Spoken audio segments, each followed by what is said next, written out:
নমস্কার, আদাব। আমি দীপু চক্রবর্তী, কুমিল্লা বিশ্ববিদ্যালয়ে বি.ফার্ম রানিং। আজকের ভিডিওটা খুব স্পেশাল, কারণ আজকে আমাদের সাথে আছে জনাব ইমামউদ্দিন আহমেদ স্যার, বক্ষ medicine specialist, senior consultant. Sir কেমন আছেন? আলহামদুলিল্লাহ, আল্লাহ ভালোই রেখেছে, ভালোই আছি।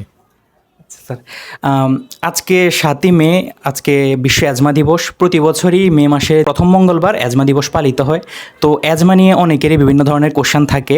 আজকে স্যারের সাথে আমরা অ্যাজমা পাশাপাশি ফুসফুসের বিভিন্ন জটিলতা, চিকিৎসা বা করণীয় নিয়ে স্যারের কাছে জানবো।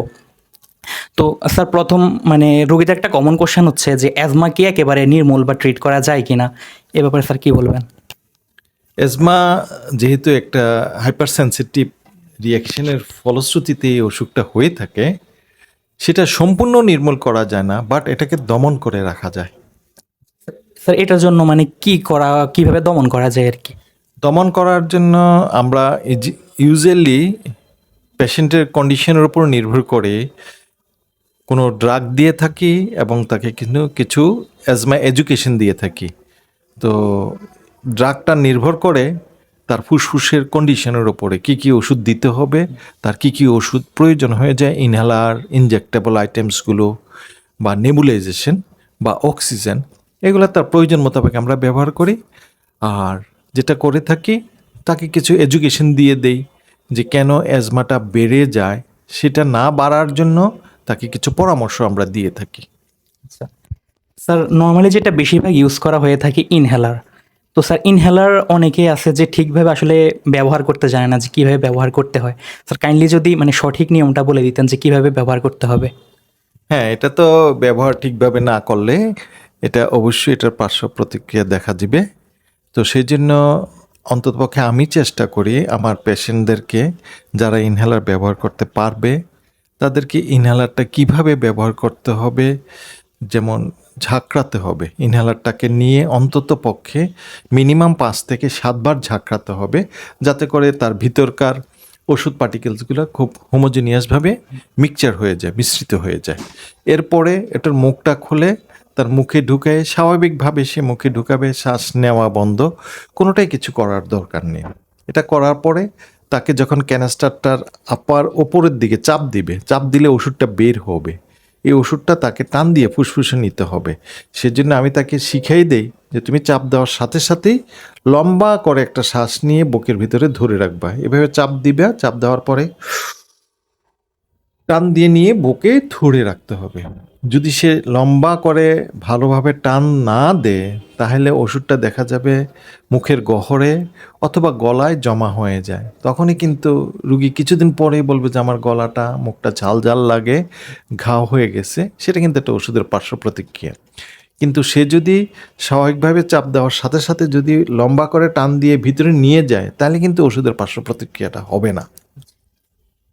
টান দিয়ে যতক্ষণ পারলো ধরে রাখলো, পারে নাই নাক দিয়ে শ্বাস নিবে, ছাড়বে, মুখ খুলবে না, কারণ মুখ খুললে ওষুধটা বের হয়ে যাবে এবং ঢুকও গিলবে না। ঢুক গিললে ওষুধটা পেটে চলে যাবে, কাজ হবে না। তো স্বাভাবিক হওয়ার কিছুক্ষণ পরে সে একই নিয়মে আবারও চাপ দিবে এবং আবারও লম্বা করে টান দিয়ে নিয়ে বুকে ধরে নিবে। এইভাবে ইনহেলার ব্যবহার করলে ওষুধের কার্যকারিতাটা আমি আশা করি যে 100% হওয়া যায় এবং পার্শ্ব প্রতিক্রিয়াটা কম হয়। স্যার, আমরা জানি যে প্রিভেন্টার যে ইনহেলারগুলো আছে, যেমন ফ্লুটিকাসোন, বডিসোনাইট, মোমিটাসোন, তো ওগুলাতে স্যার স্টেরয়েড ব্যবহার করা হয়।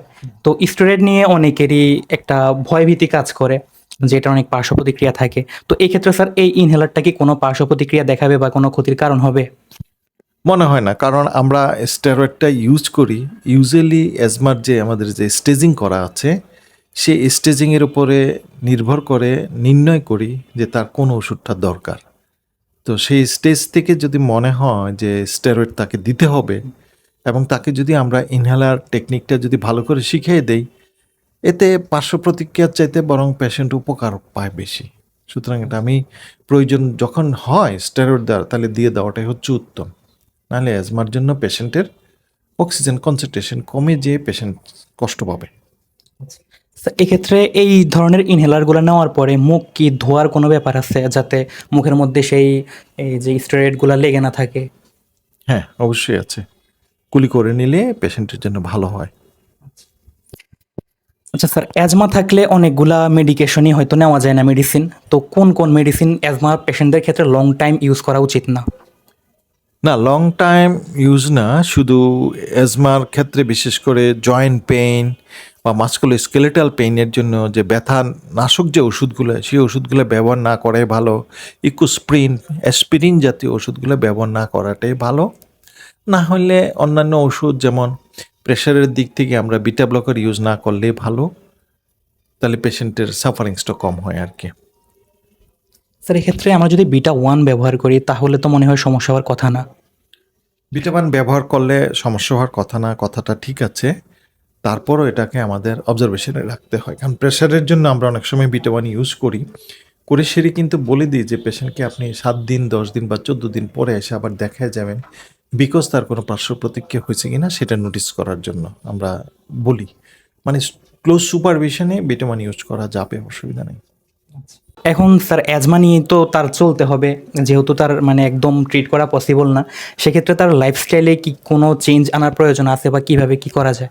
হ্যাঁ, লাইফস্টাইলে চেঞ্জ করার জন্য তো প্রয়োজন অবশ্যই আসে। যেমন আমরা দেখছি বা বিজ্ঞানীরা বলছে, আমাদেরকে জানাচ্ছে যে তাপের তারতম্য যেখানে বেশি হয়, 3 ডিগ্রি ফারেনহাইট বা এর বেশি তাপের তারতম্য হয়, সেখানে অ্যাজমার এফেক্ট বেশি হয়।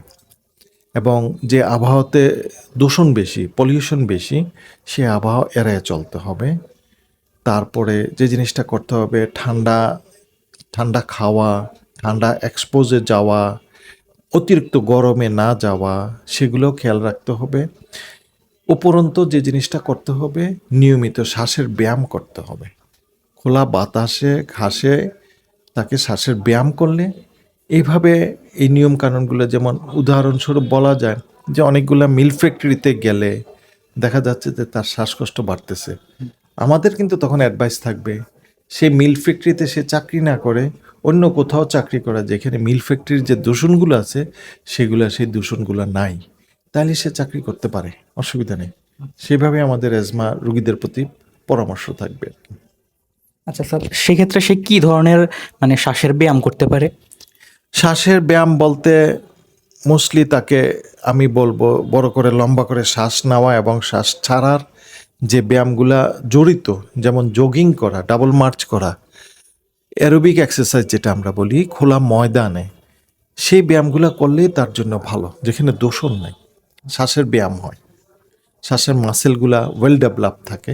সেই ক্ষেত্রে অ্যারোবিক এক্সারসাইজ, মাঠে দৌড়ানো, মাঠে জগিং করা, জোরে জোরে হাঁটা, হার্টের প্রবলেম না থাকলে, সেই ক্ষেত্রেই কিন্তু তার শ্বাসের ব্যায়াম হয়ে যায়।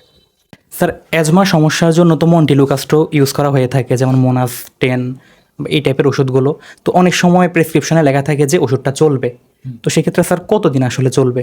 না, এটা নির্ভর করে ওই চিকিৎসক যখন সেই পেশেন্টটাকে দেখে, পেশেন্টের সিভিরিটিটা কতটা ছিল, আক্রান্তের তীব্রতাটা কতটা ছিল, সেই আক্রান্তের তীব্রতাটার উপর নির্ভর করে আমরা মন্টিলুকাস্ট ইউজুয়ালি মিনিমাম অ্যাজমার পেশেন্টে আমরা 6 মাস দিয়ে দিই।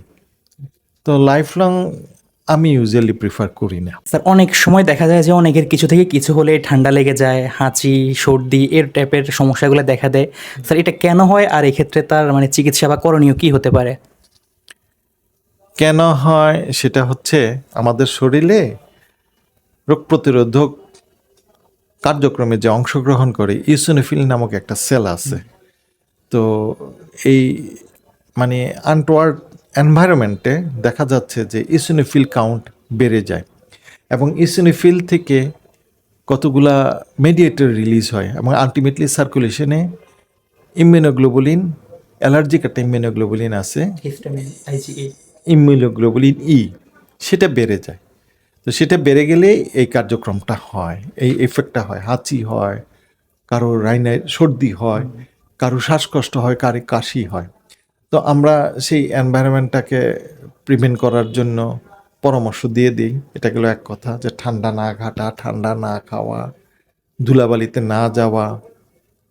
উপরন্তু এখন পৃথিবীর সব মানুষই মাস্কের সাথে হ্যাবিচুয়েটেড, আর আমাদের বাংলাদেশে যেহেতু প্রচুর এনভায়রনমেন্টাল পলিউশন আছে, সবচেয়ে ভালো হয় ঘর থেকে বের হইলে মিনিমাম হইলেও সার্জিক্যাল মাস্ক ব্যবহার করা, তাহলে সে অনেকটা সেফ থাকতে পারে। পোলেন ম্যাটেরিয়ালসগুলা, যেমন কম্বল যখন ইউজ করে, কম্বলটা কভার করে ব্যবহার করা, কাঁথা মানে সেলাই করা যে কাঁথাগুলো থাকে, সেই কাঁথাগুলোতে প্রচুর ফাঙ্গাস এবং অন্যান্য জীবাণু থাকে। এগুলো 2-3 দিন পর পর টাটকা রোদ্রে দিয়ে পরিষ্কার পরিচ্ছন্ন করে তাহলে হয়তো ব্যবহার করতে পারে, তাহলেও অ্যালার্জেন এফেক্টটা কম হয়। স্যার আমাকে একজন প্রশ্ন করছে যে তার ফ্লু হলে যে কোনো এক পাশে তার গলা ব্যথা করে বা এক পাশে নাক বন্ধ হয়ে থাকে, এমনকি কয়েলের ধোঁয়া বা হচ্ছে সিগারেটের ধোঁয়ায় তার প্রচুর শ্বাসকষ্ট হয়। তো এটা কি তার কোনো মেজর সমস্যা কিনা, বা এটার জন্য কোনো বক্ষব্যাধি চিকিৎসকের কাছে যেতে হবে কিনা? হ্যাঁ, মেজর সমস্যা ঠিক বলা চলে না, বাট ডেফিনেটলি একটা সমস্যা, এবং আমার মতে বক্ষব্যাধির একজন চিকিৎসকের শরণাপন্ন হওয়াটাই ভালো। Thank you sir.